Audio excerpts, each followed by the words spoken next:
چند معروضات آپ کے گوشے گزار کروں گا۔ اللہ کریم ہم سب کو عمل کرنے کی توفیق نصیب فرمائے۔ گزشتہ جمعے کے آخر میں نبی کریم صلی اللہ علیہ وسلم کی ایک روایت آپ کے سامنے پیش کی گئی تھی۔ اما عائشہ صدیقہ رضی اللہ تعالیٰ عنہ فرماتی ہیں، پورا تفصیلاً واقعہ گزشتہ جمعے سنا چکا ہوں، صرف روایت پر اکتفا کروں گا۔ اما عائشہ صدیقہ رضی اللہ تعالیٰ عنہ بیان فرماتی ہیں کہ رسول اللہ صلی اللہ علیہ وسلم نے ارشاد فرمایا کہ 15ویں جو شعبان ہے، شعبان کی جو 15ویں تاریخ ہے، عوام الناس میں جو شب برات کے نام سے موسوم ہے، اسی کے متعلق ارشاد فرمایا کہ میری امت کے اتنے لوگ جن کی اللہ تبارک و تعالی بخشش و مغفرت فرمائیں گے، ان کی تعداد اتنی زیادہ ہوگی جس طرح قبیلہ بنو کلب کی بکریاں ہیں، اور ان بکریوں کی کھالوں پر جتنے بال ہیں، اللہ تبارک و تعالی امت محمدیہ صلی اللہ علیہ وسلم کے اتنے لوگوں کی بخشش اور مغفرت فرما دیں۔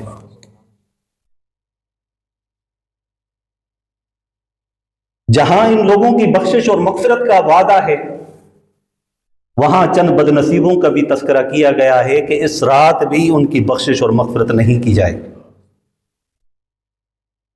یہ سوچنے کی بات ہے، سمجھنے کی ہے اور یاد رکھنے کی ہے، اور اس پر عمل کرنا بھی ہے۔ حدیث مبارکہ کے اندر آتا ہے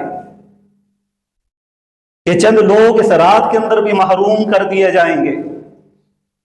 یہ رات کیا، لیلۃ القدر کی رات کے اندر بھی انہیں محروم رکھا جائے گا، اور ان میں سے پہلا بدبخت شخص وہ ہوگا جو اللہ کی ذات کے ساتھ دوسروں کو شریک سمجھتا ہے۔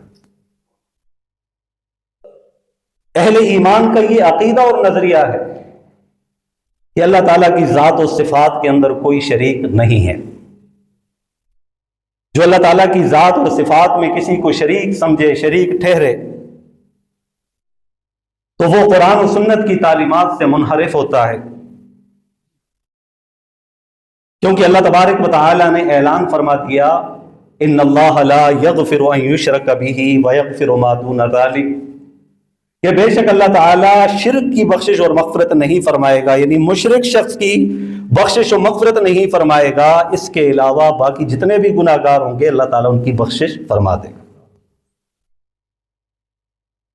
اب شرک ہم نے جان لیا کہ اللہ کی ذات و صفات کے اندر کسی کو شریک ٹھہرانا۔ شرک کی بھی اقسام ہیں، مختصراً چند جملوں کے اندر بیان کروں گا۔ ایک شرک اکبر ہے جس کو بڑا شرک کہتے ہیں۔ اگر اس شرک کے اندر جو آدمی مبتلا ہوتا ہے تو وہ کفر کی سرحد کے اندر پہنچ جاتا ہے، یوں سمجھ لیجئے کہ وہ کفر کے اندر چلا جاتا ہے، اور اگر اسی حالت میں اس کی موت واقع ہو جاتی ہے تو ہمیشہ کے لیے جنت اس پر حرام ہو جاتی ہے، کیونکہ اللہ تعالیٰ نے اس کے متعلق بھی فرمایا، اِنَّهُ مَن يُشْرِكْ بِاللَّهِ فَقَدْ حَرَّمَ عَلَيْهِ الْجَنَّةَ، کہ جو مشرک اور حالت شرک کے اندر وہ مرے گا، اس پر موت واقع ہوگی، تو اس پر ہمیشہ کے لیے جنت جو ہے حرام ہوگی، وہ ہمیشہ کے لیے جہنم کا ایندھن بنے گا شرک کرنے والا۔ اور شرک اکبر کیا ہے؟ مثلا سجدہ کرنا صرف اللہ تعالیٰ کی ذات کے لیے۔ موت و حیات کا مالک کون ہے؟ اللہ ہے۔ عزت اور ذلت کا مالک اللہ ہے۔ بیماریوں کو شفا کے اندر تبدیل کرنے والا اور صحت کو بیماری کے اندر تبدیل کرنے والا اللہ ہے۔ وَإِن يَمْسَسْكَ اللَّهُ بِضُرٍّ فَلَا كَاشِفَ لَهُ إِلَّا هُوَ، اور اگر تمہیں کوئی کسی قسم کی تکلیف پہنچے، مصیبت پہنچے، بیماری پہنچے، تو کوئی بھی اس تکلیف کو، اس مصیبت کو زائل نہیں کر سکتا الا ہو، سوائے اللہ کے۔ وَإِن يُرِدْكَ بِخَيْرٍ، اور اگر وہ بھلائی کا معاملہ کرے، خیر کا معاملہ کرے، فَلَا رَادَّ لِفَضْلِهِ، اس کے فضل کو، اس کے کرم کو کوئی بھی نہیں روک سکتا، کیونکہ نافع بھی وہ ہے، ضار بھی وہ ہے، نفع دینے والا بھی وہ اور ضرر پہنچانے والا بھی وہ۔ اب کوئی آدمی کسی اور کو نافع و ضار سمجھے، کسی اور کے سامنے اپنے نیاز جبیں کو جھکائے، اپنے ماتھے کو ٹیکے، تو اللہ تبارک و تعالیٰ کو یہ عمل ناپسندیدہ عمل ہے اللہ کے نزدیک، اور اللہ پاک نے فرمایا کہ ایسے عمل کرنے والا شخص وہ مشرک ہے اور اس پر جنت ہمیشہ کے لیے حرام۔ اللہ تعالیٰ ہم سب کی اس طرح کے شرک سے حفاظت فرمائے۔ اور ایک ہے شرک اصغر، جس کے کرنے والا گناہ گار ہوگا، اگرچہ کفر میں نہیں جائے گا لیکن بہرحال گناہ گار ضرور ہوگا۔ رسول اکرم صلی اللہ علیہ وسلم سے پوچھا گیا، رسول اللہ صلی اللہ علیہ وسلم یہ شرک اصغر کیا ہے؟ آپ صلی اللہ علیہ وسلم نے فرمایا کہ ریاکاری، دکھلاوے کے لیے کوئی عمل کیا جائے تو یہ شرک اصغر ہے۔ مثلا میں کوئی نیکی کا کام کروں اور ساتھ دل میں یہ خیال رکھوں کہ لوگ مجھے اچھا کہیں، لوگ مجھے نمازی کہیں، لوگ مجھے حاجی صاحب کہیں، لوگ مجھے مولانا صاحب کہیں، لوگ مجھے مفتی صاحب کہیں، لوگ مجھے مبلغ کہیں، لوگ مجھے مجاہد کہیں، اس نیت کے ساتھ اگر میں عمل کروں گا تو یہ ریاکاری والا عمل ہے، اور اللہ کے نزدیک یہ عمل قابل قبول نہیں ہے، اس کو شرک اصغر کہتے ہیں۔ اور اس کی مذمت اللہ تبارک و تعالیٰ نے سورہ ماعون کے اندر بیان فرمائی، فَوَيْلٌ لِّلْمُصَلِّينَ، ہلاکت ہے ان نمازیوں کے لیے، نمازیوں کے لیے ہلاکت۔ فرمایا کہ الذین هم عن صلاتهم ساہون، وہ اپنی نمازوں سے جو بے خبر ہیں، اور وہ ریاکاری کے لیے جو ہے وہ نماز پڑھتے ہیں۔ تو ریاکاری کے لیے جو نماز پڑھی جائے تو وہ اللہ کے نزدیک یہ شرک ہوتا ہے، اور یہ شرک اصغر کہلاتا ہے، کیونکہ لوگوں کے لیے اس نے نماز پڑھی ہے کہ بھئی میں نمازیں پڑھوں تو لوگ مجھے کہیں کہ بھئی بڑا اچھا آدمی ہے، نمازی ہے، یا کوئی مجھے دیکھے تو میں اپنی نماز کو لمبی کر دوں۔ تو یہ ریاکاری والی نماز ہے، یہ لوگوں کو دکھلانے کے لیے ہے۔ تو اللہ پاک قیامت والے دن فرمائیں گے جس کے لیے عمل کیا تھا نا، جا کے اسی سے اجر لے، میرے پاس تیرے لیے کوئی اجر نہیں ہے، میرے پاس اجر اسی شخص کو ملے گا جو میرے لیے خالصتاً عمل کر کے آیا۔ اور ایک ہے شرک خفی، پوشیدہ شرک، جس کی طرف نظر نہیں جاتی، لیکن اس شرک کے اندر بہت سے مسلمان ایمان والے مبتلا ہیں اس میں۔ وہ کیا ہے کہ دل کے اندر مادی چیزوں پر یقین رکھنا کہ میرے سارے کام فلاں وجہ سے ہوتے ہیں، اللہ کی ذات کو بھلا دینا۔ مثلا تاجر یہ سمجھے کہ میری تجارت سے سب کچھ ہوتا ہے، دکاندار یہ سمجھے کہ میں نے دکان بنائی ہے، اس میں اتنا سودا ڈالا ہے اور یہ میں کام کر رہا ہوں، اس سے مجھے نفع ملے گا۔ تو فرمایا کہ دل کے اندر اس چیز کا خیال رکھنا کہ مجھے نفع نقصان یا میرا جو نظام ہے وہ اس وجہ سے چل رہا ہے، اور اللہ کی ذات کو ایسے موقع پر بھول جائے، تو فرمایا کہ یہ بھی شرک ہے، اس سے بھی بچنا چاہیے۔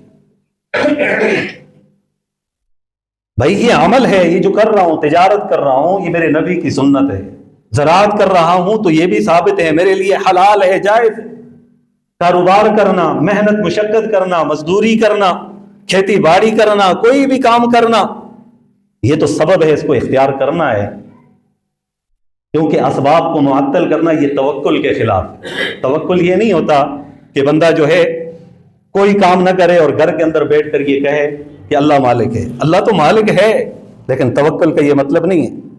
اور مولانا ظفر حالی رحمہ اللہ ان کا شعر ہے، وہ توکل کی تعریف بیان کرتے ہیں ایک شعر کے اندر، وہ فرماتے ہیں کہ توکل کا یہ مطلب ہے کہ خنجر تیز رکھ اپنا، پھر اس خنجر کی تیزی کو مقدر کے حوالے کر۔ پہلے خنجر تیز رکھ اور پھر کہہ کہ اللہ مالک ہے۔ تو خنجر تیز نہیں رکھتا اور تو کہتا ہے اللہ مالک ہے، یہ توکل نہیں ہے، یہ تعطل ہے، اس کو شریعت کی اصطلاح میں تعطل کہتے ہیں۔ تو بہرحال اسباب کا اختیار کرنا ہے، لیکن یقین مسبب الاسباب پر رکھنا ہے۔ تجارت کو اپنانا ہے، تجارت کے اندر مجھے نفع ملے گا، نافع اللہ کی ذات کو سمجھنا ہے، نقصان ہوگا تو ضار اللہ کی ذات کو سمجھنا ہے۔ شادی میں نے کر لی ہے، اب اولاد کی نعمت مجھے دینے والی وہ اللہ کی ذات ہے، وہی مجھے دے گا۔ تو اس لیے مادی اشیاء پر یقین رکھنا یہ بھی شرک ہے، وہ مشرک کی بخشش اور مغفرت اس رات نہیں ہوگی۔ اور پھر اس کے بعد فرمایا کہ وہ حقوق الوالدین، والدین کے نافرمان کی اس رات کو بھی بخشش اور مغفرت نہیں ہوگی۔ نبی کریم صلی اللہ علیہ وسلم سے پوچھا گیا، یا رسول اللہ صلی اللہ علیہ وسلم کبیرہ گناہ کون سے ہیں؟ تو آپ صلی اللہ علیہ وسلم نے فرمایا کہ اللہ کی ذات کے ساتھ کسی کو شریک ٹھہرانا اور والدین کی نافرمانی کرنا، یہ بڑے گناہ ہیں اور دونوں ہی ناپسندیدہ ہیں اللہ کے نزدیک۔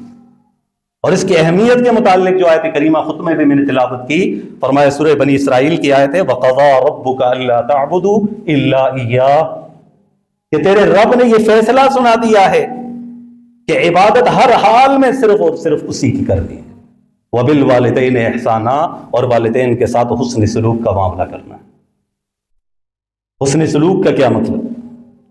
حسن سلوک کا مطلب یہ ہے کہ ان کی تابعداری کرنا، ان کی دیکھ بھال کرنا، ان کے سامنے باادب کھڑے ہونا، ان کی باتوں کو سن کر اس پر عمل کرنا، یہ ان کے ساتھ حسن سلوک ہے۔ بڑھاپے کی عمر کو پہنچ جائے، اس کی بیماری کے اندر، ان کی بیماری میں ان کا خصوصی طور پر خیال رکھنا، ان کو مالی ضرورت ہو تو ان کی اعانت کرنا، ان کو خرچہ دینا، یہ حسن سلوک ہے۔ صرف زبانی طور پر بات نہیں چلے گی، کوئی کہے جی میں ابا کا بڑا فرما بردار ہوں، ابا کی ایک بات ہی نہیں مانتا۔ فرما بردار وہی ہوگا جو والد کی بات مانے گا، جو اپنے والدہ کی بات کو مانے گا۔ اور اس کی اہمیت کے متعلق اتنی بات ہی کافی ہے کہ نبی علیہ الصلوۃ والسلام نے ارشاد فرمایا کہ رضا الرب فی رضا الوالد، کہ رب کی رضامندی وہ والد کی رضامندی میں، اور رب کی ناراضگی وہ والد کی ناراضگی میں۔ اور ماں کے متعلق فرمایا کہ ماں کے قدموں کے نیچے جنت۔ کئی ملحد قسم کے لوگ، مادہ پرستی سے متاثرہ لوگ، وہ کہتے ہیں کہ بھئی یہ لوگوں کی خود ساختہ باتیں ہیں کہ ماں کے قدموں کے نیچے جنت ہے۔ بھئی ہے نا، ماں کے قدموں کے نیچے جنت اللہ نے رکھی ہے۔ ماں کی خدمت کرو گے، ماں کے ساتھ اس نے سلوک کا معاملہ کرو گے، ان کے سامنے باادب کھڑے ہوگے، ان کا خیال رکھو گے، تو اللہ تبارک و تعالیٰ تمہیں اس کے بدلے میں، اس کے صلے میں جنت عطا فرمائے گا۔ تو ماں باپ کی رضامندی وہ اللہ کی رضامندی میں، اور ماں باپ کی ناراضگی وہ اللہ کی ناراضگی میں۔ تو یہ گناہ کبیرہ ہے۔ بہت سارے گناہ ایسے ہیں جن کی سزا کا اللہ تعالیٰ نے بتلایا ہے کہ آخرت میں ان کو یہ سزا دی جائے گی، لیکن جو والدین کا نافرمان ہے اس کو آخرت میں تو سزا ملے گی، لیکن دنیا کے اندر اللہ تبارک و تعالیٰ اسے سزا کے اندر مبتلا کرتے ہیں، عذاب کے اندر، اور اس گناہ کے اندر جو ہے اس کو، یعنی والدین کی نافرمانی کی وجہ سے کسی نہ کسی آزمائش کے اندر اللہ تعالیٰ ان کو ضرور مبتلا فرماتا ہے۔ وہ نشان عبرت بنتے ہیں دنیا والوں کے سامنے۔ ماں باپ کا جو نافرمان ہوگا دنیا والے اپنے آنکھوں سے دیکھیں گے اسے ذلیل ہوتا ہو۔ تو فرمایا کہ جو ماں باپ کا نافرمان ہے اس رات اس کی بھی بخشش اور مغفرت نہیں ہوگی۔ اور اللہ تبارک و تعالیٰ نے جہاں والدین کا تذکرہ فرمایا نا، وَقَضَىٰ رَبُّكَ أَلَّا تَعْبُدُوا إِلَّا إِيَّاهُ وَبِالْوَالِدَيْنِ إِحْسَانًا إِمَّا يَبْلُغَنَّ عِندَكَ الْكِبَرَ أَحَدُهُمَا أَوْ كِلَاهُمَا فَلَا تَقُل لَّهُمَا أُفٍّ وَلَا تَنْهَرْهُمَا وَقُل لَّهُمَا قَوْلًا كَرِيمًا۔ فرمایا کہ إِمَّا يَبْلُغَنَّ عِندَكَ الْكِبَرَ، اگر تمہارے والدین بڑھاپے کی عمر کو پہنچ جائیں، کلاہما او احدہما، دونوں یا ان میں سے کوئی ایک، تو فلا تقل لہما اف، انہیں اف تک نہ کہو۔ کئی دفعہ اس لفظ اف پر میں مستقل جمعہ پڑھا چکا ہوں کہ اف کا مطلب کیا ہے۔ مختصراً ذکر کروں گا کہ والد اپنے بیٹے سے کسی کام کے متعلق ہے کہ بیٹا یہ کام کر دے، اب وہ بیٹا انکار نہیں کرتا کہ میں نہیں کرتا، وہ کرتا ہے، لیکن ساتھ اس کے لہجے کے اندر تلخی ہے، کہتے کر لوں گا ابا جان، تھوڑی دیر بعد کر لوں گا، اور بعد میں کر لوں گا۔ انکاری نہیں ہے، اقراری ہے، وہ کہتا ہے کہ میں کروں گا، لیکن لہجے کے اندر تلخی ہے، تو فقہا فرماتے ہیں کہ یہ بھی اف کے زمرے میں۔ ماں باپ کے سامنے اونچی آواز میں بات کرنا یہ بھی اف کے زمرے میں، ان کے سامنے بے ادبی سے اپنی ٹانگوں کو یوں پھیلانا یہ بھی اف کے زمرے میں۔ راستے پر چل رہے ہوں، بیٹا آگے چلے اور والد کو پیچھے چھوڑے، ہاں راستے کا نہیں پتا پھر تو الگ بات ہے، لیکن بیٹا اپنے آپ کو آگے ظاہر کرے، والد کو پیچھے کرے، تو یہ بھی اف کے زمرے کے اندر آتا ہے۔ یا بیٹا کسی بات کے لیے اپنے ابو کو بلایا، ابا جان ادھر آئیے میری بات سنیں، تو یہ بھی اف کے زمرے میں آتا ہے۔ تیرا والد ہے، تو چل ان کے پاس، کوئی بات بھی کرنی ہے تو پیار و محبت سے۔ یہ نہ ہو والد کی زبان سے کوئی جملے نکلیں اور بیٹا اونچی آواز میں یہ کہے کہ ابا جان تجھے تو پتہ ہی نہیں ہے دنیا کا، ابا جان آپ کو تو پتہ، آپ کو تو علم ہی نہیں ہے اس چیز کا. یہ جملے ایسے ہیں جس کی وجہ سے انسان کا ایمان تباہ و برباد ہو جاتا ہے، اس کی عاقبت خراب ہو جاتی ہے. تو اپنے والدین کی قدر کریں، جن کے والدین حیات ہیں ان کی قدر کریں، اور جن کے والدین اس دنیا سے جا چکے ہیں ان کے لیے بخشش اور مغفرت کی دعاؤں کا اہتمام کریں. نوافل پڑھیں، قرآن مجید کی تلاوت کریں، اللہ نے دیا ہے تو اپنے بساط اور وسعت کے مطابق اللہ کے راستے میں خرچ کریں، اور نیت کریں کہ اللہ اس کا ثواب میرے والدین کو پہنچا دے. یقیناً 100% اس کا ثواب ان تک پہنچے گا. ان کو دعاؤں میں یاد رکھنا ہے. اور جن کے والدین حیات ہیں یا کوئی ایک حیات ہے نا، تو ان کے پاس انہیں تنہا نہ ہونے دے. بس اوقات والدین کو صرف تنہائی مار دیتی ہے. وہ والدین چاہتے ہیں میرا بیٹا ہے مجھ سے اپنا دکھ سکھ بیان کرے، مجھ سے مشورہ لے، مجھ سے نصیحتیں، مجھ سے دعائیں لے، وہ میرے پاس آئے بیٹھے میری خیریت دریافت کرے. اس سے والدین کی زندگی میں، ویسے تو زندگی موت تو اللہ کے اختیار میں ہے، لیکن عام طور پر ان کی زندگی میں اضافہ ہوتا ہے، خوشی آ جاتی ہے کہ میرے بچے نے مجھ سے پوچھا ہے، صرف اتنا خیال کرتے ہوئے کہ میں چھوٹا تھا تو میرے ساتھ کیسے سلوک کیے میرے والدین. تو بہرحال یہ تو موضوع صرف والدین کے حقوق کے متعلق ہی گزر جائے گا. تو آگے بھی چند ایسے بد نصیبوں کا تذکرہ کرنا ہے تاکہ معاشرے کے اندر اگر اس طرح کے لوگ موجود ہیں یا کسی کی زندگی میں نادانستہ طور پر نہ چاہتے ہوئے کوئی ایسی ان سے غلطیاں ہو چکی ہیں، تاکہ وہ معافی مانگے تو اللہ تعالیٰ ان کی بخشش فرمائے گا. اگر معافی نہیں مانگی، اس حالت میں چلے گئے تو اللہ تعالیٰ بخشش نہیں فرمائیں گے. تو ایک شرک کرنے والا، اور دوسرا جو ہے وہ ماں باپ کا نافرمان، اور تیسرا جو ہے قطع رحمی کرنے والا. قطع رحمی کرنے والا، اور اس کے متعلق قرآن مجید میں فرمایا الذین ینقضون عہد اللہ من بعد میثاقہ ویقطعون ما امر اللہ بہ ان یوصل ویفسدون فی الارض اولئک هم الخاسرون. کہ اللہ تعالیٰ نے اس بات کا عہد لیا ہے کہ صلہ رحمی کریں گے، اگر وہ صلہ رحمی نہیں کرتے، قطع رحمی کرتے ہیں تو فرمایا اولئک هم الخاسرون، یہی لوگ خسارے میں. اور نبی علیہ الصلوۃ والسلام نے ارشاد فرمایا لا يدخل الجنت قاطع، قطع رحمی کرنے والا. دوسری روایت کے اندر الفاظ مختلف ہیں، لا يدخل الجنت قطاط، کہ دونوں کا مطلب ایک ہے کہ قطع رحمی کرنے والا وہ جنت میں نہیں داخل ہوگا. بھائی صلہ رحمی کا مطلب کیا ہے؟ ایک وہ مطلب ہے جو میں نے سمجھایا، آپ نے سمجھایا، معاشرے نے سمجھایا، اور ایک وہ مطلب ہے جو اللہ اور اس کے رسول صلی اللہ علیہ وسلم نے بتلایا ہے.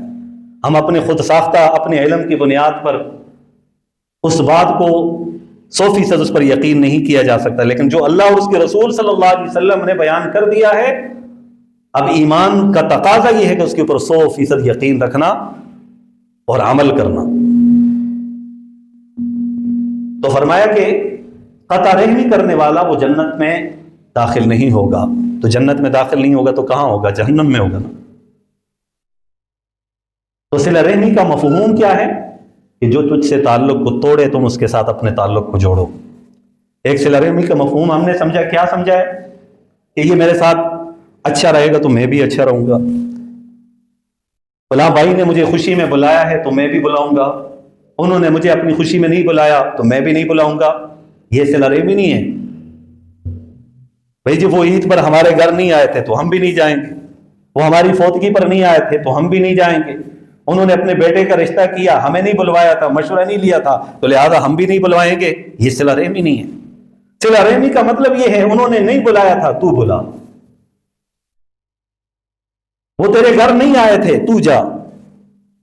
اور فرمایا کہ جو اس طرح کا عمل کرے گا نا، نبی علیہ الصلوۃ والسلام نے قسم اٹھا کر 3 مرتبہ یہ ارشاد فرمایا کہ جو آدمی اس حال میں بھی کسی کے پاس جائے گا، صلہ رحمی کو فروغ دے گا، تو فرمایا کہ اس کے رزق کے اندر بھی کمی نہیں آئے گی اور اس کی عزت کے اندر بھی کمی نہیں آئے گی.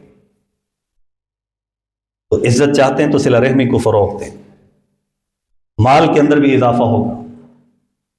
پہلے تو ہمارے بزرگ جو بڑے گزرے ہیں ان کی زندگیاں ہمیں یہی سبق دیتی تھی. ان کے دلوں کے اندر احساس ہوتا تھا رشتوں کا، تقدس ہوتا تھا، دور دور کے رشتہ دار ہوتے تھے، یہ میرا فلاں کا فلاں کا فلاں آدمی ہے.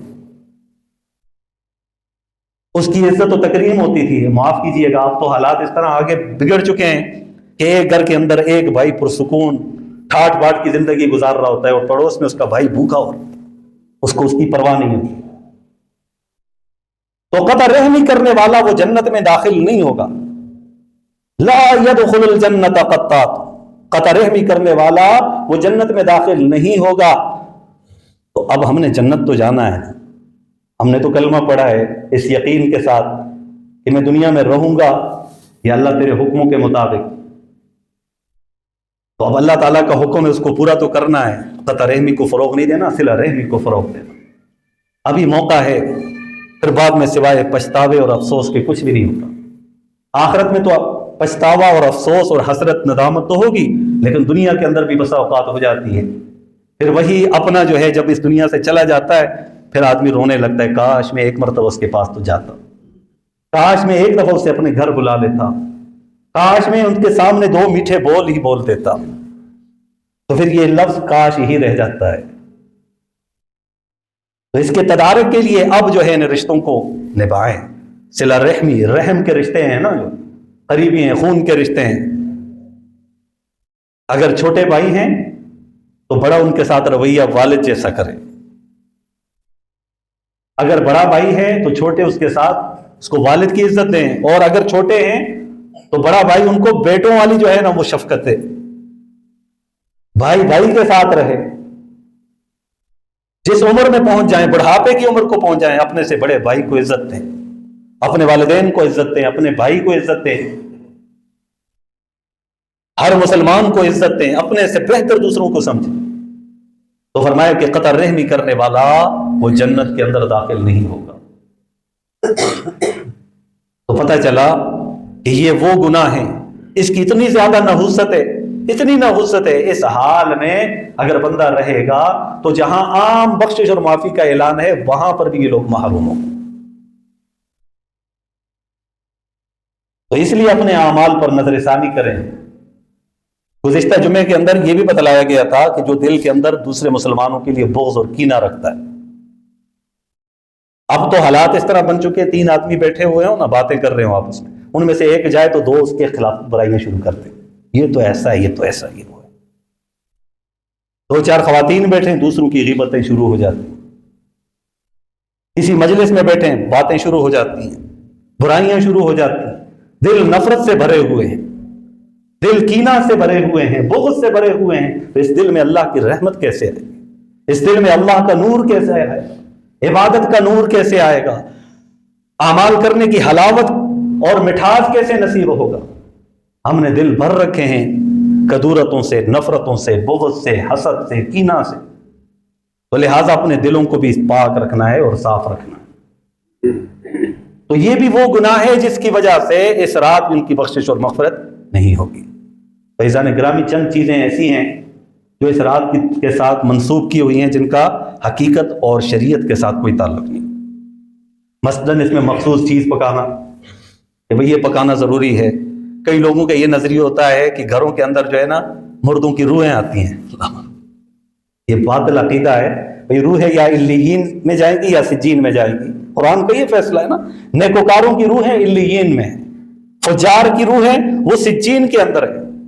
اللہ تعالیٰ یہ فیصلہ سنا رہے ہیں، یہ بات بتلا رہے ہیں، اور میں کیا کہتا ہوں، ہمارے گھروں کے اندر بزرگوں کی روحیں آئیں گی، مرنے والوں کی روحیں آئیں گی. یہ تو ہندوانہ ایک نظریہ ہے. ان کے یہ باطل عقائد ہیں کہ چند مخصوص ان کے ایام ہوتے ہیں، ان کے نام الگ تھلگ ہوتے ہیں جو اگرچہ ہمیں پتہ نہیں ہے ان چیزوں کا، لیکن ان کے مخصوص دن ہوتے ہیں کہ بھئی اس دن روحیں آتی ہیں. تو ان کی دیکھا دیکھی ہم نے بھی چند چیزوں کو اپنا لیا ہے، ان کو ضروری سمجھ لیا ہے. اور اس دن قبر کے اوپر مٹی ڈالی جاتی ہے، یا 10 محرم کو یا اس طرح مخصوص دنوں کے اندر. بھئی قبرستان کا خیال ہر وقت رکھنا چاہیے. کوئی گندگی ہو تو اٹھا لیں، کوئی گھاس وغیرہ ہو اس کو کاٹ دیں، کوئی درخت ہو نقصان پہنچا رہا ہو تو اس کو کاٹ دیں. یہ اس کی تقدس کا خیال رکھنا، اس کا احترام کرنا قبرستان کا، یہ ضروری ہے. عام دنوں میں کبھی بھی آپ جائیں، ہفتے کے دن جائیں، اتوار کے دن جائیں، جمعرات کے دن جائیں، اس کی مرمت کرنی ہے تو مرمت کریں. لیکن صرف سال میں ایک ہی دن مخصوص قرار دے دینا کہ اس دن جانا ضروری ہے، تو یہ شریعت کے اندر ایک اضافہ ہے. اس پر اجر نہیں ملے گا، اس پر گناہ ملے گا. اور قبرستان کے اندر جانے کا اہتمام، تو نبی کریم صلی اللہ علیہ وسلم کی مبارک زندگی میں یہ شعبان المعظم کی رات کئی مرتبہ آئی، لیکن روایات سے یہ بات ثابت ہوتی ہے کہ آپ صلی اللہ علیہ وسلم ایک مرتبہ وہ جنت البقیع قبرستان کے اندر تشریف لے گئے تھے۔ تو اس سنت پر عمل کرنے کے لیے ایک آدھ مرتبہ اگر آپ بھی چلے جائیں تو ٹھیک ہے، لیکن اس کو معمول بنانا ضروری سمجھنا، کیونکہ پھر اس کے بعد آپ صلی اللہ علیہ وسلم کی مبارک زندگی میں اسی رات کو جانا یہ ثابت نہیں ہے، اور اگر یہ ضروری ہوتا تو صحابہ اکرام اس پر عمل کرتے۔ بھئی ہمارے لیے دین وہی ہے، شریعت وہی ہے جو اللہ اور اس کے رسول صلی اللہ علیہ وسلم نے بتلائی اور صحابہ اکرام نے کر کے دکھلائی، یہ ہمارے لیے سند ہے۔ اس کے علاوہ جو صحابہ اکرام نے عمل نہیں کیا، جو نبی علیہ الصلوۃ والسلام نے نہیں کیا، اور میں اس پر عمل کروں اور دوسروں کو بھی کہوں کہ اس پر عمل کرو، تو گویا کہ میں یہ اس بات کا اقرار کرتا ہوں کہ دین کے اندر ایک بہت بڑے مسئلے کی کمی تھی، اس کمی کو میں نے پورا کر دیا ہے۔ تو اللہ پاک نے اعلان کیا، فرمایا الیوم اکملت لکم دینکم، آج کے دن تمہارے لیے اس دین کو میں نے مکمل کر دیا ہے۔ تو یہ دین کامل بھی ہے اور مکمل بھی ہے۔ تو کرنے کے کام کیا ہیں؟ رسول اکرم صلی اللہ علیہ وسلم کی مبارک زندگی کو اپنانا۔ اگر کوئی روزہ رکھنا چاہے تو مسنون روزے کا اسے ثواب ملے گا، اور فقہا بات فرماتے ہیں کہ یہ مستحب کا درجہ ہے، جس نے کر لیا اس کو اجر و ثواب ملے گا، اور جس نے نہ رکھا تو اس پر کوئی عتاب اور کوئی عذاب والی بات نہیں ہے۔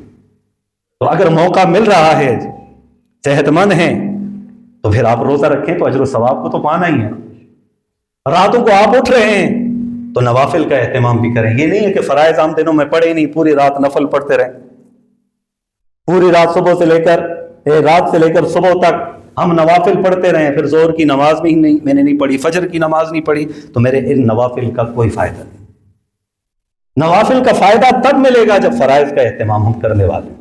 تو ماشاءاللہ جو فرائض کا اہتمام کرتے ہیں تو انہیں موقع ملے تو نوافل کا بھی وہ اہتمام کرے، اور اس کے لیے مخصوص نوافل نہیں ہے کہ اتنی تعداد میں پڑھو گے، یہ صورت پڑھو گے، یہ انداز ہوگا، تو کوئی مخصوص عبادت منقول نہیں ہے۔ اور اس کے علاوہ بچوں کے اندر یہ باتیں مشہور ہیں، بچے جس طرح کرتے ہیں، آتش بازیاں کرتے ہیں، کئی نوجوان کے جو بڑے عمر کے لوگ ہوتے ہیں وہ بھی ان کاموں میں حصہ دار ہوتے ہیں، ان کو لے کر دیتے ہیں اپنے بچوں کو کہ یہ اہتمام کرواؤ۔ اللہ کی رحمت برس رہی ہوتی ہے، ہم آتش بازی کر رہے ہوتے ہیں، ہم کہتے ہیں ہمیں رحمت نہیں چاہیے، ہمیں آگ چاہیے۔ تو اس لیے ان چیزوں سے جو خلاف شرع چیزیں ہیں ان سے بھی احتراز لازم ہے۔ مخصوص کھچڑی پکانا، یہ کام کرنا، وہ کام کرنا، یہ ضروری نہیں۔ ہاں نفلی صدقات آپ ادا کرنا چاہتے ہیں، کسی کی مدد کریں تو اجر و ثواب آپ کو ملے گا۔ فیضان گرامی، یہ چند لوگ تھے جن کا روایات کے اندر ذکر کیا گیا کہ اس رات قبیلہ بنو کلب کے بکریوں کے اوپر جتنے بال ہیں اتنے لوگوں کی بخشش اور مغفرت فرمائی جائے گی، ان کی مغفرت کر دی جائے گی، لیکن سوائے ان لوگوں کے جن کا میں نے تذکرہ کیا ہے، اس رات ان کی بخشش اور مغفرت نہیں ہوگی۔ اور ایک روایت اس شعبان المعظم کے حوالے سے وہ بات کر کے بات کو ختم کروں گا، اور روایت پیش کر کہ اس رات نبی علیہ الصلوۃ والسلام نے ارشاد فرمایا، عبداللہ ابن مسعود رضی اللہ عنہ کی روایت ہے کہ اس رات جو آدمی جس نے اس سال مرنا ہوتا ہے تو اس رات میں وہ لکھ دیا جاتا ہے، جس نے آنا ہوتا ہے اس کے متعلق بھی لکھ دیا جاتا ہے، رزق ملنا جو ہوتا ہے تو اس رات لکھ دیا جاتا ہے۔ تو جب روایات کے اندر ان چیزوں کا بیان ہے تو کم از کم میں بھی عبادت کروں، اور یہ اس نیت کے ساتھ، یا اللہ اگر اس سال میں مرنے والا ہوں تو موقع مل رہا ہے نا توبہ کا، توبہ کر لیں۔ کوئی آنے والا ہے، اگر آپ کے ساتھ زندگی کے ساتھ جن کے رشتے جڑے ہوئے ہیں وہ آنے والا ہے تو ان کے لیے بھی دعائیں کریں۔ اور رزق کا معاملہ تو ہر ایک کا ہے، کیونکہ ہم مرزوق ہیں، رازق اور رزاق تو اللہ کی ذات ہے، یہ تو سلسلہ بنا ہے رزق کا، اور ہر ایک آدمی چاہتا ہے میرے رزق میں اضافہ ہو، برکت ہو، رزق میں کشادگی ہو، وسعت ہو۔ تو اس رات جب فیصلہ ہونا ہے تو میں دعا کروں نا کہ اللہ کریم مجھے جو رزق دے اس کے اندر برکت ڈالے، اس کے اندر برکت پیدا فرمائے، وسعت پیدا فرمائے۔ تو میں اللہ سے دعائیں مانگتا ہوا نظر آؤں۔ صرف جاگنا مقصود نہیں ہے۔ کئی نوجوان راتوں کو جاگتے ہیں، ان سے پوچھا جاتا ہے بھئی کیوں جاگ رہے ہو؟ بھئی یہ جاگنے کی رات ہے، جاگنے کی نہیں ہے، عبادت کرنے کی۔ جاگنا ہے عبادت کے ساتھ، عبادت کے بغیر جاگنا نہیں ہے۔ تو بھئی جاگنا ہے، اس کو قیمتی بنائیں، عبادت کرتے ہوئے قرآن مجید کی تلاوت کریں، ذکر و اذکار کریں، آپ اللہ کو یاد رکھیں، اپنے گناہوں کی معافی مانگے. اور ایک روایت کے اندر اس کے متعلق آتا ہے کہ یہ صبح تک جو ہے اللہ تبارک و تعالیٰ کی طرف سے یہ اعلان ہوتا ہے حل من مستغفر، کوئی ہے مجھ سے بخشش طلب کرنے والا کہ میں اس کی بخشش کر دوں، کوئی ہے مجھ سے معافی مانگنے والا میں اسے معاف کر دوں، کوئی ہے مجھ سے رزق مانگنے والا میں رزق میں وسعت کر دوں، کوئی ہے مجھ سے دنیاوی فائدہ حاصل کرنے والا میں اس کو پہنچا دوں، کوئی آخرت کا سوال کرنے والا میں اس کی آخرت کو سنوار دوں. تو اس لیے جب یہ موقع ملے تو اس سے ضرور فائدہ اٹھانا چاہیے. عبادت کے ساتھ ہماری پوری زندگی اللہ اور اس کے رسول صلی اللہ علیہ وسلم کے حکموں کے مطابق چلے. یہی دعا کریں کہ اللہ کریم ہم سب کو ان تمام باتوں پہ حقیقی معنوں میں عمل کرنے کی توفیق